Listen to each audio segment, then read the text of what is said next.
but we gonna be loud. Yeah. You're gonna know and feel that I'm in this room. Yeah. So I think it's just like, we've seen the headlines. Black women are having the most businesses, the new businesses, and there's, huge platforms now. Mm-hmm.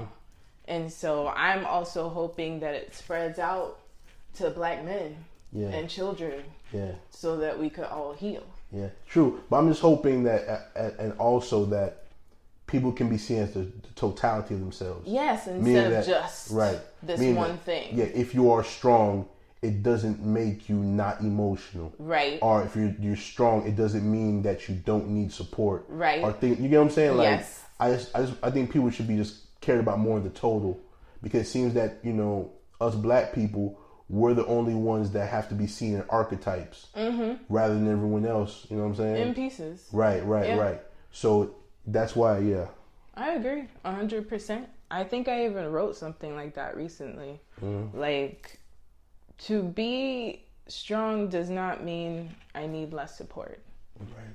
It doesn't mean that I am not vulnerable. It doesn't mean that sometimes a nigga wants a hug. Like, it's just like, just because I am resilient doesn't mean I'm impenetrable. Yeah.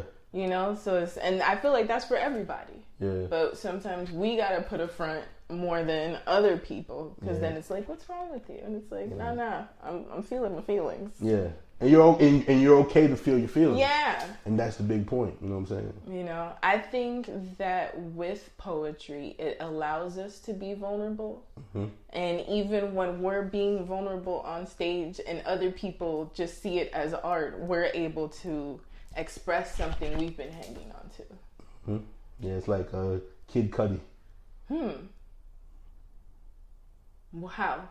Kid Cudi is considered to be an emo style of musician. Okay, yeah, that makes sense. I'm saying emo not to, denigrate it, but yeah. So for him, a lot of his songs are very mood. Right. You know what I'm saying? So sometimes people say that mood reflects his feelings of expression, but him expressing himself makes him emo or mood. You know what I'm saying? Gotcha. Or like Joe Budden, when Joe Budden was doing his rap and with the mood music and all that.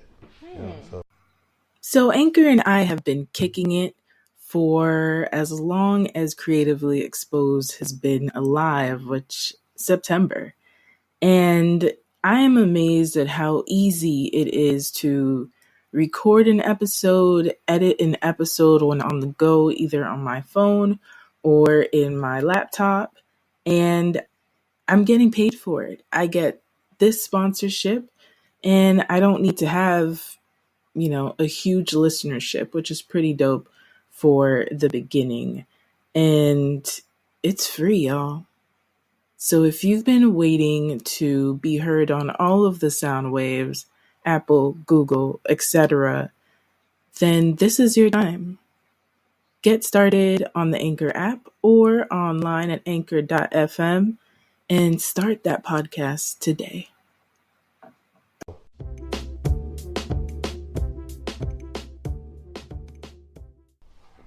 I'm learning about music today. That's pretty I like cool. music. I like music. I don't study music. I just feel it out. Mm-hmm. But I have been falling into more of the Summer Walker vibe and the Ari Lennox and all of those. You talking about talk. I love Ari Lennox. She's so fire. Enjoy Ari Lennox. And you know what's cool with that is that you choose Ari Lennox, or you choose there's a girl I found, Asian, or Spotify creates these playlists. No, not K-pop, even though I like K-pop. Yeah. But Spotify creates these playlists and you keep finding new people. Yeah. And so I've just created a humongous playlist of just vibey music. I got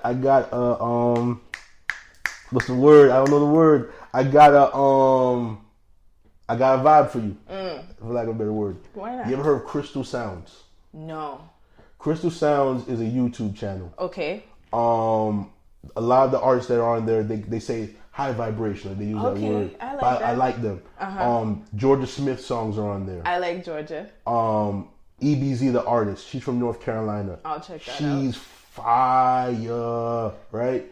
Sheena O'Murray got a song on there. Okay. And she was a local artist. She got a song on there. Okay. They have, it's dedicated to women, but they have a really good vibey channel. Like I tell everyone they should check it out. Like if you're just like in the Saturday mood of like you're in Saturday morning and doing whatever, like yeah. Nice. I will. I got like a long list of stuff I gotta check out. That's so good. Cause I even like when I think of sounds, I have a homeboy that he talks about like vibrations. Uh-oh. And so here we go. So like it's like once you start feeling out energies and learning and all that, you start to bring in more people. So I listen to like frequencies. You know, when I'm not feeling a vibration, I'm like, oh, let me listen to this. You know, or maybe it's a chakra that ain't, you know, where it's supposed to be. Let me listen to this frequency. Or sound bowls or all those things. And it's like, I feel like Pharrell is the one who uses frequencies in his songs.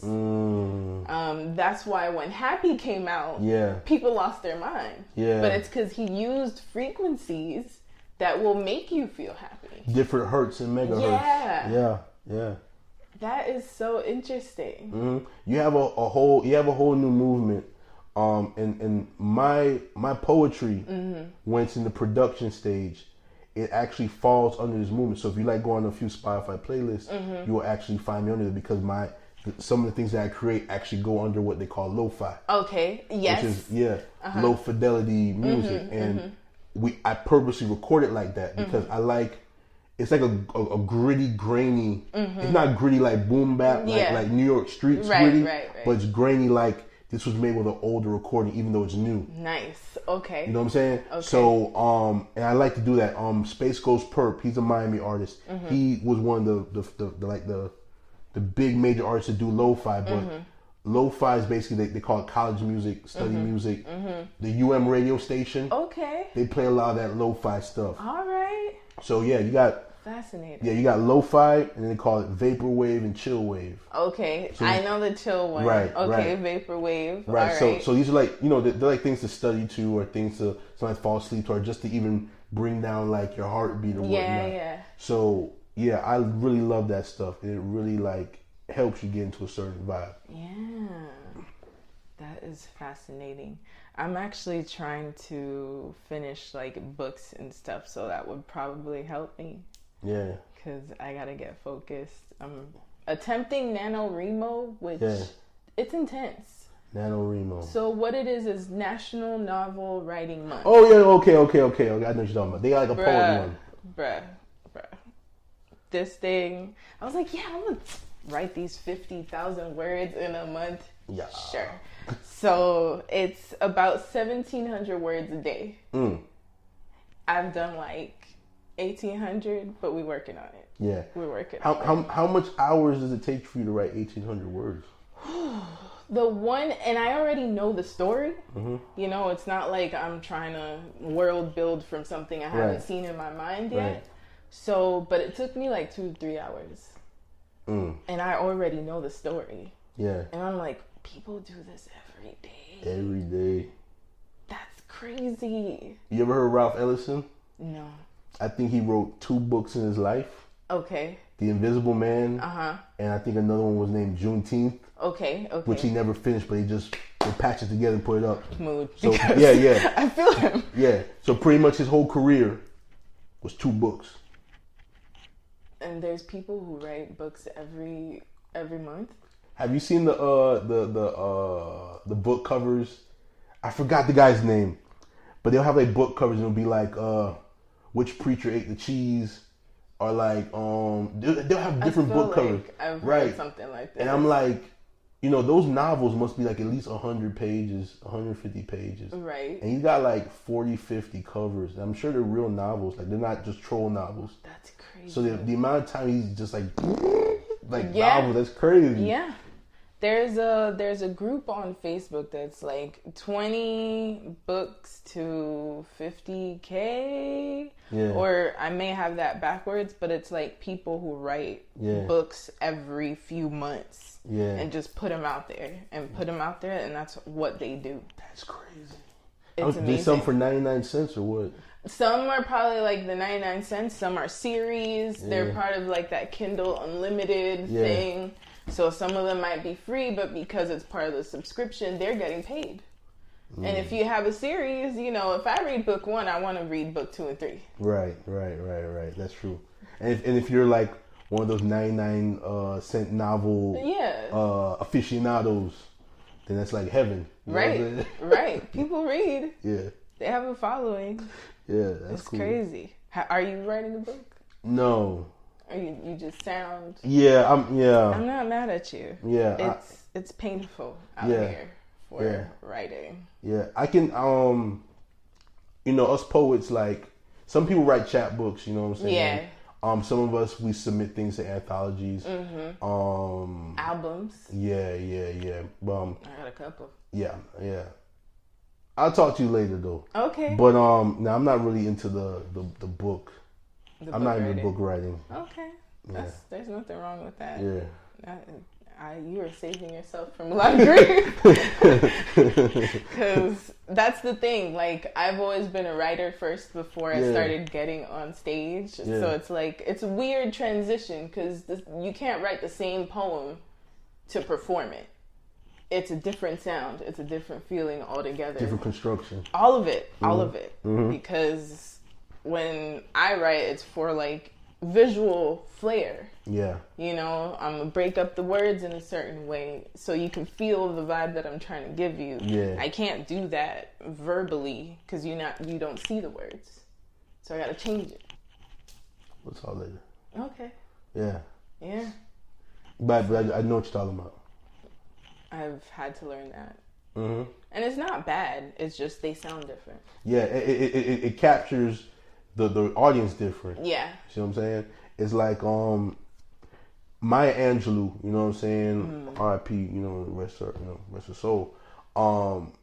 Because she was so powerful as a person, like she was able to read her page poems live. You know what I'm saying? Like people would literally probably sit outside. Like if she's inside an arena talking, people would literally probably sit outside and listen to the speaker and be like, yo, I would just looked at the speaker that Maya Angelou was talking to. My life. Right. But she would read page poetry, but because she's such a powerful person, it goes. Yeah. You know what I'm saying? Yeah. But the construction of it is way different. You know what I'm saying? That's for real. She's amazing though. Mm-hmm.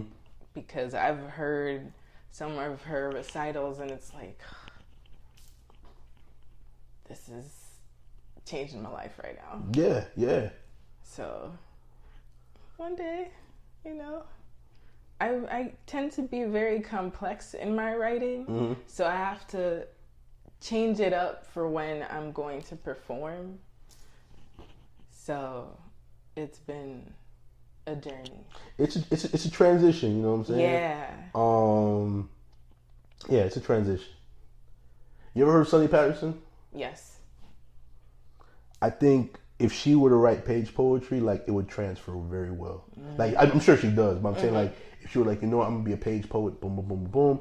I'm sure the way her style is, it translates very well from the page to the stage very easily. That's one of my favorite poets of all time too. Nice. Yeah. Do I have a favorite poet? I have a lot of favorite local poets.